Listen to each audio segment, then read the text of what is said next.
हाँ जी, अस्सलाम वालेकुम। Shahid from Oman. अच्छा, सबसे पहले मैं ये आपको बता दूं कि ये वीडियो उन लोगों के लिए है कि जो परदेश सऊदीया, दुबई, कुवैत या ओमान किसी जगह जाना चाहते हैं। ठीक है, तो हालात तो मैं पहले, क्योंकि मैं ओमान में रहता हूँ, मैं आपको ओमान के बारे में बताऊँगा जो हालात चल रहे हैं आजकल, काम के लिहाज से, सैलरी के लिहाज से। और बाकी कुछ टिप्स हैं जो नए बंदे दुबई या किसी भी कंट्री में काम करने के लिए जाते हैं, उनके लिए टिप्स है। वो मशवरा है, ठीक है, सलाह मशवरा है। आप देखो, जो पर्सनल मैंने ज़िंदगी में 12-14 साल में एक्सपीरियंस किया है।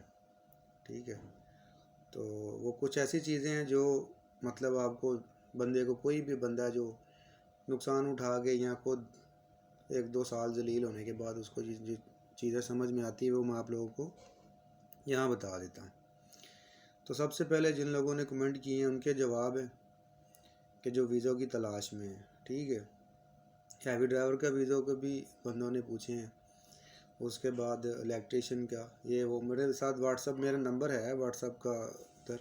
वो मुझे गलती हुई है कि मैंने वो अपना रियल नंबर पर्सनल जो इतने टाइम से यूज़ कर रहा हूँ, मैंने वो जो है ना वो ऐड कर दिया वहाँ पे। और हर बंदा मुझे उसी पे, अभी वीडियो मैं बना नहीं रहा हूँ, व्हाट्सएप भी लोगों से बात कर रहा हूँ, तो ये वीडियो मैं इसलिए बना रहा हूँ कि भाई वो मेरा पर्सनल नंबर है। खैर दिया तो है मैंने, लेकिन वो मैं बहुत डिस्टर्ब हो गया खुद ही, क्योंकि मैं एजेंट तो है नहीं, ना मैं वीज़ा का कोई धंधा करता हूँ, ना मैं यूट्यूबर हूँ। हमारे साथ पर्सनल वीज़ा का फ्रॉड हुआ, जिसकी वजह से मैंने सोचा कि यार चलो मैं लोगों को जो है ना वो थोड़ा सा सलाह मशवरा दे दूँ कैसे फ्रॉडियों से बचा जा सकता है।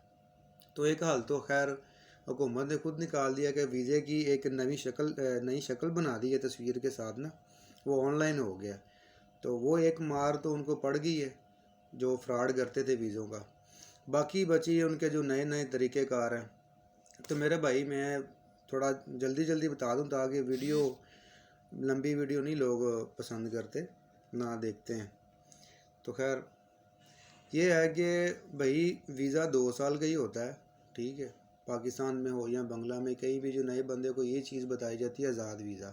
तो मेरे भाई आज़ाद वीज़े का कोई वजूद नहीं, आज़ाद वीज़ा होता ही नहीं है।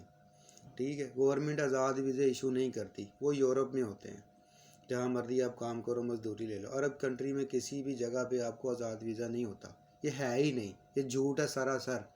ठीक है, वो एक मुँह ज़ुबानी कलाम है। जिस अरबी से मैं आपका वीज़ा ख़रीदूँगा ना, मैं उस बंदे को कहूँगा यार तूने इसको सेल, आज़ाद वीज़े का असल मतलब पता क्या है? सिंपल आपको मैं समझाता हूँ। आज़ाद वीज़े का मतलब है ना आपको किसी ने खाना देना है, ना सोने के लिए जगह देनी है, ना सैलरी देनी है, ना आप बीमार पड़ जाओ, ना किसी को आपको देखना है।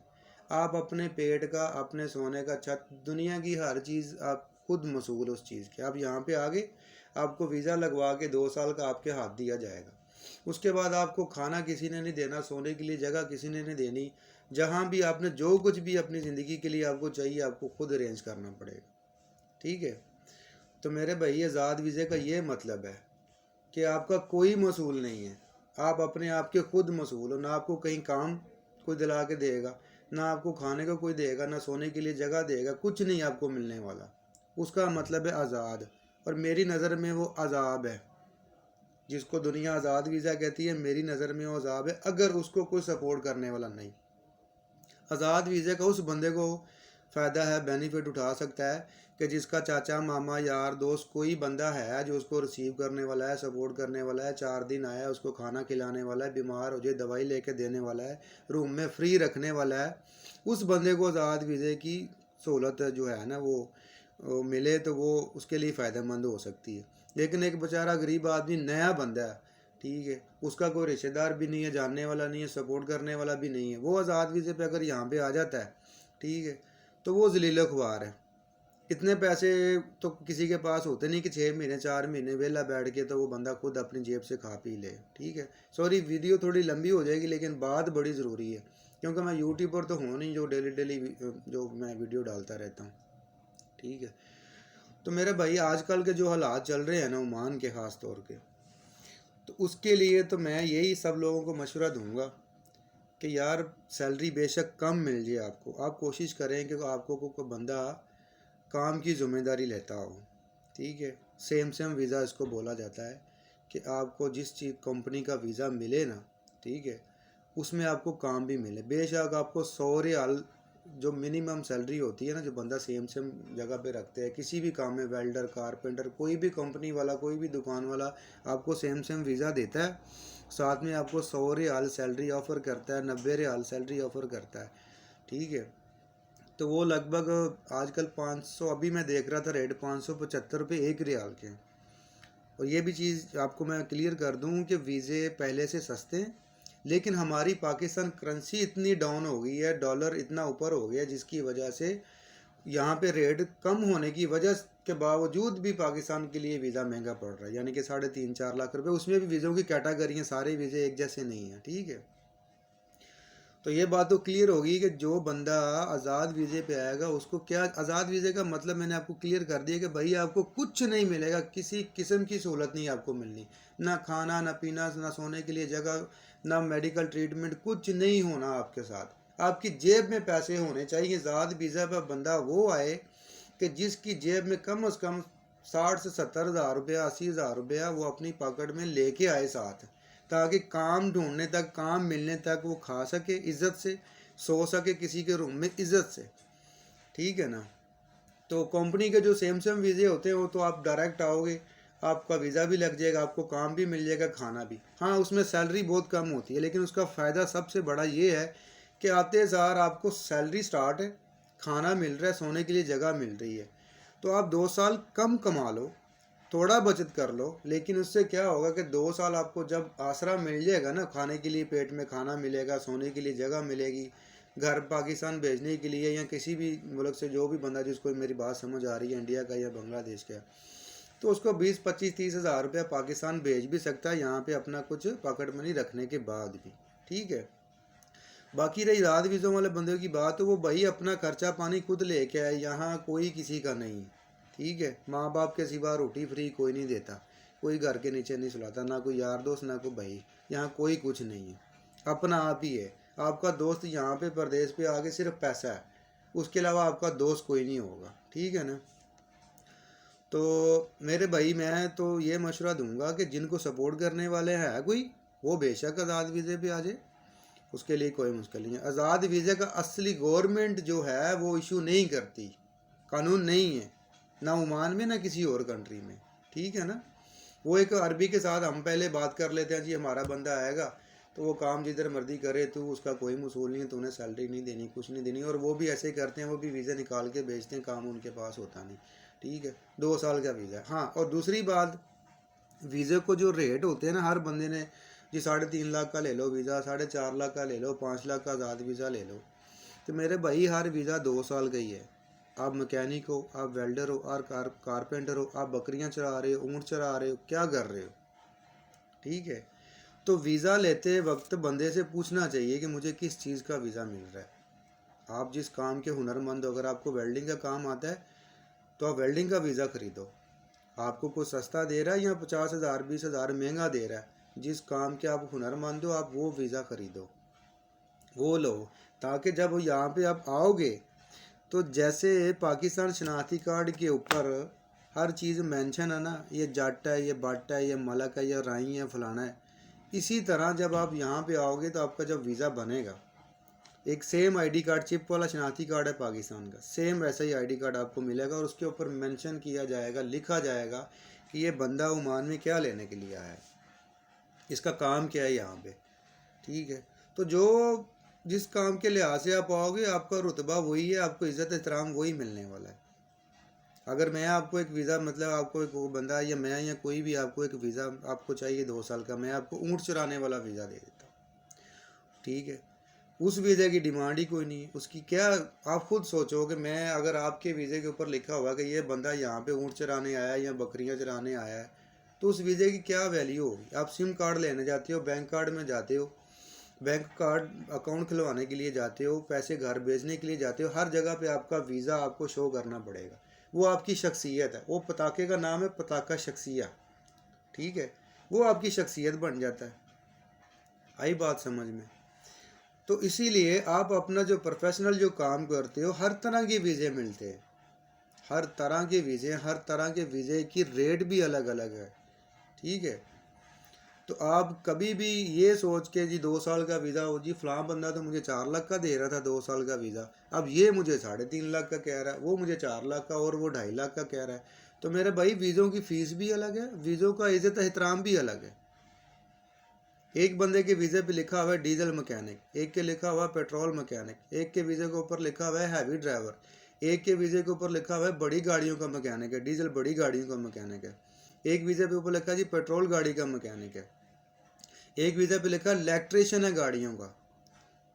तो भाई इस लिहाज से उन वीज़े की वजह से उसके रेट में भी फ़र्क पड़ता है और उसके इज़्ज़त एहतराम पर्सनैलिटी पे भी फ़र्क पड़ता है आपकी। ठीक है, मैंने यहाँ पे देखे हैं बड़े बड़े खूबसूरत लड़के, हैंडसम लड़के हैं, ठीक है, उनकी जेब में पताका कौन सा, ये मैसन बोलते हैं, ये मेहनत मजदूरी, ये राजो, ये मिस्त्रियों को जो काम करते हैं राजे हम इनको कहते हैं। ठीक है, मिस्त्रियों का वीज़ा, तबूक उठाने का वीज़ा है। काम कोई भी कुछ भी करो, आपको आज़ाद वीज़ा बात करके दे दिए कि ये आज़ाद वीज़ा है, आपकी जेब में पताका वीज़ा कोई भी हो, आप काम जिधर मर्जी कुछ भी कर सकते हो, लेकिन इससे फ़र्क पड़ता है आपकी रेपुटेशन पे, आपकी पर्सनैलिटी पे। ठीक है, और अगर बाई चांस आपको किसी अच्छी कंपनी में काम भी मिल जाए करने में, जैसे आप आज़ाद काम कर रहे हो, ऐसे कंपनी वाले लेते हैं आज़ाद बंदों को भी काम देते हैं, ठीक है, आपको कहीं काम भी मिल जाता है, ठीक है, लेकिन वो जब आपका वीज़ा देखेंगे वो देखेंगे यार तू तो आज़ाद वीज़े वाला है और तेरा तो वीज़ा तबूक उठाने वाला है, यहाँ तो गाय चराने वाला है, तो क्यों फिर आपकी जो सैलरी है वो उससे अपनी ना हो सकती। समझ आई बात की, अगर आप किसी कंपनी में जाते हो काम करने के लिए तो आपकी जो सैलरी का एग्रीमेंट है, अरबी ने लिखा हुआ है 100 रियाल 90 रियाल, वो किस तरह आपको इलेक्ट्रिशियन समझ के सैलरी आपकी बढ़ा सकते हैं। तो वीज़े के मेरी गल अपना बात करने का मेरा मतलब यही है, पंजाबी बंदा हूँ, पंजाबी भी मुँह से निकल आती, तो चलो 2-4 गल्लां पंजाबी जी तुहानूं दस देना कि यार मेरी गल करन दा मतलब ਇਹ ਵੇ कि ਤੁਹਾਨੂੰ जो अगर इलैक्ट्रीशियन ਦਾ ਕੰਮ ਆਉਂਦਾ ਤੁਸੀਂ ਤਬੂਕ ਉਠਾਉਣ ਦਾ ਵੀਜ਼ਾ ਕਿਉਂ ਲਵੋ, ਤੁਹਾਨੂੰ ਤੁਸੀਂ ਕਾਰਪੈਂਟਰ ਹੋ, ਤੁਸੀਂ ਵੈਲਡਰ ਹੋ, ਤੁਸੀਂ ਦੂਸਰਾ ਵੀਜ਼ਾ ਕਿਉਂ ਖਰੀਦਦੇ ਹੋਗੇ। ਠੀਕ ਹੈ, ਦੂਜੀ ਸਭ ਤੋਂ ਫਾਇਦੇਮੰਦ ਗੱਲ ਤੁਹਾਨੂੰ ਮੈਂ ਦੱਸਦਾ, सबसे फ़ायदे वाली बात यह है भाई, अगर आप किसी एजेंट से वीज़ा लेते हो ना 4 लाख 5 लाख का, तो मेरे भाई 1200 रुपये का बैंक से एक स्टाम्प पेपर ले लो।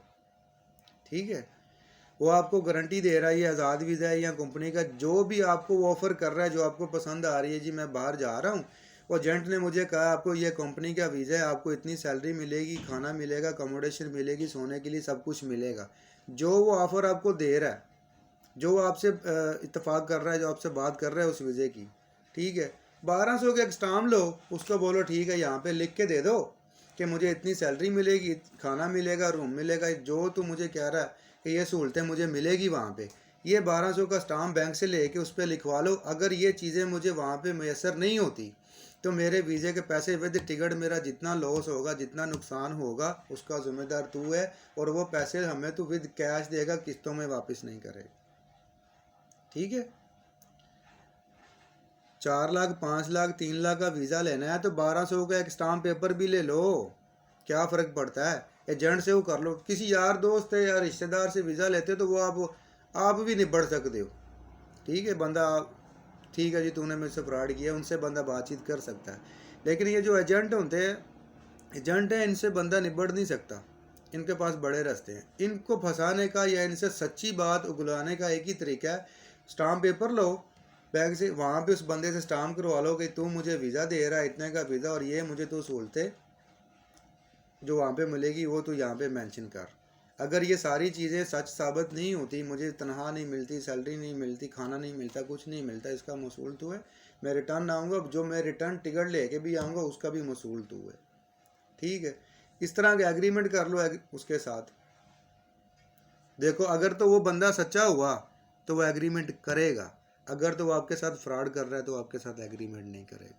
ठीक है मेरे भाई, मैंने काफ़ी बातें आपको बता दी हैं मेरा ख्याल मेन, तो बाकी और भी आपके दिल में कोई सवाल हो तो आप पूछ सकते हैं, मैं उसका जवाब आपको ज़रूर दूंगा। ठीक है, तो लास्ट में आपको मैं ये कह दूं कि दोबारा से आज़ाद वीज़ा वही बंदा ख़रीदे, वो भी एग्रीमेंट के साथ। अगर एजेंट से लेते हो तो एग्रीमेंट के साथ लो, रिश्तेदार यार दोस्त आपको देता है तो वो आपका पर्सनल मैटर है, वो आप कर सकते हो।